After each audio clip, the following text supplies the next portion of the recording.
The best breakfast in Dusun Durian. Tempat ni memang nature.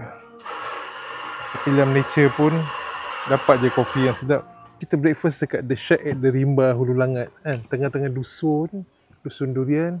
Shraf, apa breakfast kita hari ni? Kita ada nasi rice to Wednesday, nasi kerabu, nasi lemak, roti jala, lempeng, kuah kari sardin, croissant and hot chocolate. Tengah-tengah dusun ni makan nasi kerabu. Oi, feeling. Ui, sedap. Kena pula dengan ambience sini kan. Kena dengan pedas weh sedap.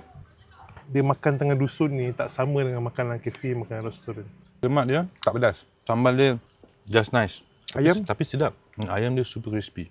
Breakfast kat dusun ni, feeling dia memang rasa tenang, healing, you know. Rasa serene.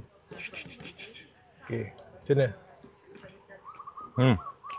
Thick, creamy. Kari ayam. Kali ayam ada power. Ya Allah, sedap. Lempeng pula, lempeng dengan kari sardin. Ui, makan ni nak dengan tengah-tengah dusun ni, healing betul. Western punya side menu, macam ni dia bagi kita croissant.